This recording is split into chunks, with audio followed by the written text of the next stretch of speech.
उसके न माँ होगी न बाप, उसे मान सम्मान का भी कोई ख्याल नहीं रहेगा और वह सदा अमंगल वेश धारण करेगा। श्री ब्रह्मा जी कहते हैं, हे नारद, तुम्हारी इस बात को सुनकर सत्य मानकर मैना तथा हिमाचल पत्नी दोनों बहुत दुखी हुए। परंतु जगदम्बा शिवा तुम्हारे ऐसे वचन को सुनकर और लक्षणों द्वारा उस भावी पति को शिव मानकर मन ही मन हर्ष से खिल उठी। महर्षि नारद जी की यह बात कभी झूठ नहीं हो सकती, यह सोचकर शिवा भगवान शिव के युगल चरणों में संपूर्ण हृदय से अत्यंत स्नेह करने लगी। हे नारद, उस समय मन ही मन दुखी हो हिमवान ने तुमसे कहा, मुने, उस रेखा का फल सुनकर मुझे बड़ा दुख हुआ। मैं अपनी पुत्री को उससे बचाने के लिए क्या उपाय करूं? मुने, तुम महान कौतुक करने वाले और वार्तालाप विशारद हो। हिमवान की यह बात सुनकर अपने मंगलकारी वचनों द्वारा उनका हर्ष बढ़ाते हुए तुमने इस प्रकार कहा। महर्षि नारद बोले, गिरिराज, तुम स्नेह पूर्वक सुनो, मेरी बात सच्ची है, वह झूठ नहीं होगी। हाथ की रेखा ब्रह्मा जी की लिपि है, निश्चय ही वह मिथ्या नहीं हो सकती। अतः शैल प्रवर, इस कन्या को वैसा ही पति मिलेगा, इसमें संशय नहीं। परंतु इस रेखा के उस फल से बचने के लिए भी एक उपाय है, उसे प्रेम पूर्वक सुनो, उसे करने से तुम्हें सुख मिलेगा।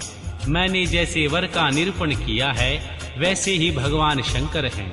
वे सर्व सामर्थ्य हैं और लीला के लिए अनेक रूप धारण करते हैं। उनमें समस्त कुलक्षण सद्गुणों के समान हो जाएंगे, समर्थ पुरुष में सद्गुणों के समान हो जाएंगे। कोई दोष भी न हो तो वह उसे दुख नहीं देता। असमर्थ के लिए ही वह सदा दुखदायक होता है। इस विषय में सूर्य, अग्नि और गंगा का दृष्टांत सामने रखना चाहिए। इसलिए तुम विवेक पूर्वक अपनी कन्या शिवा भगवान शिव के हाथों में सौंप दो। भगवान शिव सबके ईश्वर हैं, सेव्य, निर्विकार, सामर्थ्यशाली और अविनाशी हैं। वे जल्दी ही प्रसन्न हो जाते हैं, अतः शिवा को ग्रहण कर लेंगे, इसमें संशय नहीं है। विशेषतः है वे तपस्या से वश में हो जाते हैं। यदि शिवा तप करे सब काम ठीक हो जाएगा। सर्वेश्वर शिव सब प्रकार से समर्थ हैं। वे इंद्र के वज्र का भी विनाश कर सकते हैं। श्री ब्रह्मा जी के अधीन हैं तथा वे सबको सुख देने वाले हैं। माँ पार्वती भगवान शंकर की प्यारी पत्नी होगी। वह सदा रुद्रदेव के अनुकूल रहेगी, क्योंकि वह महासाध्वी और उत्तम व्रत का पालन करने वाली है तथा माता पिता के सुख को बढ़ाने वाली है। वह तपस्या करके भगवान शिव के मन को अपने वश में कर लेगी और वे भगवान भी इनके सिवा किसी दूसरी स्त्री से विवाह नहीं करेंगी। इन दोनों का प्रेम एक दूसरे के अनुरूप है। वैसा उच्च कोटि का प्रेम न तो किसी का हुआ है और न इस समय है और न ही आगे कभी होगा। गिरिश्रेष्ठ, इन्हें देवताओं के कार्य करने हैं। उनके जो काम नष्ट प्राय हो गए हैं उन सब का इनके द्वारा पुनः उज्जीवन या उद्धार होगा। आद्रिराज, आपकी कन्या को पाकर ही भगवान हर अर्धनारीश्वर होंगे। इन दोनों का पुनः हर्ष पूर्वक मिलन होगा। सबकी यह पुत्री आपकी तपस्या के प्रभाव से सर्वेश्वर महादेव को संतुष्ट करके उनके शरीर के आधे भाग को अपने अधिकार में लेंगी, उनका अर्धांग बन जाएंगे। गिरिश्रेष्ठ, तुम्हें अपनी यह कन्या भगवान शंकर के सिवा किसी दूसरे को नहीं देनी चाहिए। यह देवताओं का गुप्त रहस्य है, इसे कभी प्रकाशित नहीं करना चाहिए। हिमालय ने कहा, ज्ञानी मुने नारद, मैं आपको एक बात बता रहा हूँ, उसे प्रेम पूर्वक सुनिए और आनंद का अनुभव कीजिए। सुना जाता है महादेव जी सब प्रकार की आसक्तियों का त्याग करके अपने मन को संयम में रखते हुए नित्य तपस्या करते हैं। देवताओं की भी दृष्टि में नहीं आते।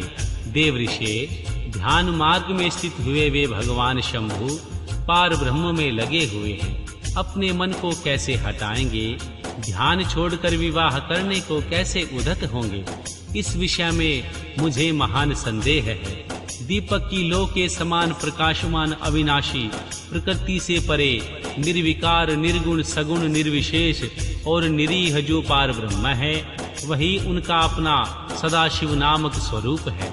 अतः वे उसी का सर्वत्र साक्षात्कार करते हैं, किसी ब्राहा अनात्मक वस्तु पर दृष्टि नहीं डालते। मुने, यहाँ आए हुए किन्नरों के मुख से उनके विषय में ऐसी नित्य बातें सुनी जाती हैं। क्या यह बात मिथ्या ही है? विशेषतः है यह बात भी सुनने में आती है कि भगवान हर ने पूर्व काल में सती के समक्ष एक प्रतिज्ञा की थी। उन्होंने कहा था, दक्ष कुमारी प्यारी सती, मैं तुम्हारे सिवा किसी दूसरी स्त्री को अपनी पत्नी बनाने के लिए वर्ण नहीं करूंगा और न ही ग्रहण करूंगा। यह मैं तुमसे सत्य कहता हूँ। इस प्रकार सती के साथ उन्होंने प्रतिज्ञा कर ली है। अब सती के मर जाने पर वे दूसरी किसी स्त्री को कैसे ग्रहण करेंगे? यह सुनकर तुम नारद ने कहा, महामते गिरिराज, इस विषय में तुम्हें चिंता नहीं करनी चाहिए। तुम्हारी यह पुत्री काली ही पूर्व काल में दक्ष कन्या सती हुई थी। उस समय इसी का सदा सर्वमंगलदायी सती नाम था। वे सती दक्ष कन्या होकर रुद्र की प्यारी पत्नी हुई थी। उन्होंने पिता के यज्ञ में अनादर पाकर भगवान शंकर का भी अपमान हुआ देख क्रोध पूर्वक अपने शरीर को त्याग दिया था। वे ही सती फिर तुम्हारे घर में उत्पन्न हुई। तुम्हारी पुत्री साक्षात जगदम्बा शिवा ही है। यह माँ पार्वती भगवान हर की पत्नी होगी, इसमें संशय नहीं है।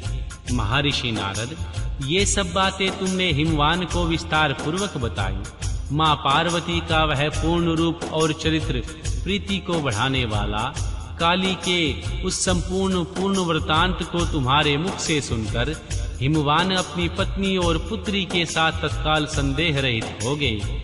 इसी तरह तुम्हारे मुख से अपनी उस पूर्व कथा को सुनकर काली ने लज्जा के मारे मस्तक झुका लिया और उनके मुख पर मंद मुस्कान की प्रभा फैल गई। गिरिराज हिमालय पार्वती के उस चरित्र को सुनकर उनके माथे पर हाथ फेरने लगे और मस्तक सूंघकर उसे अपने आसन के पास ही बिठा लिया। महर्षि नारद, इसके पश्चात तुम उसी क्षण प्रसन्नता पूर्वक स्वर्ग लोक को चले गए और गिरिराज हिमवान भी मन ही मन मनोहर आनंद से युक्त हो अपने सर्व संपत्तिशाली भवन में प्रविष्ट हो गए। अध्याय 7 व 8 मैना और हिमालय की बातचीत। माँ पार्वती तथा हिमवान के स्वप्न तथा भगवान शिव से मंगल ग्रह की उत्पत्ति का प्रसंग। श्री ब्रह्मा जी कहते हैं, हे नारद, जब तुम स्वर्गलोक को चले गए तब से कुछ काल और व्यतीत हो जाने पर एक दिन मैना ने हिमवान के निकट जाकर उन्हें प्रणाम किया। फिर खड़ी हो गिरिकामिनी मैना अपने पति से विनय पूर्वक बोली। मैना ने कहा, प्रजानाथ, उस दिन नारद मुनि ने जो बात कही थी उसको स्त्री भाव के कारण मैंने अच्छी तरह नहीं समझा।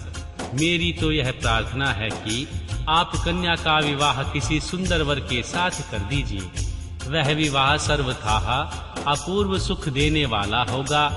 गिरिजा का वर शुभ लक्षणों से संपन्न और कुलीन होना चाहिए। मेरी बेटी मुझे प्राणों से भी अधिक प्रिय है। वह उत्तम वर पाकर जिस प्रकार भी प्रसन्न और सुखी हो सके वैसा ही कीजिए। आपको मेरा नमस्कार है। ऐसा कहकर मैना अपने पति के चरणों पर गिर पड़ी। उस समय उसके मुख पर आंसुओं की धारा बह रही थी। प्राज्ञ शिरोमणि हिमवान ने उन्हें उठाया और यथावत समझाना आरंभ किया। हिमालय बोले, देवी मैनके, मैं यथार्थ और तत्व की बात बताता हूँ। भ्रम छोड़ो, मुनि की बात कभी झूठी नहीं हो सकती। यदि बेटी पर तुम्हें स्नेह है तो फिर उसे सदा शिक्षा दो कि वह भक्ति पूर्वक सुस्थिर हो भगवान शंकर के लिए तप करे।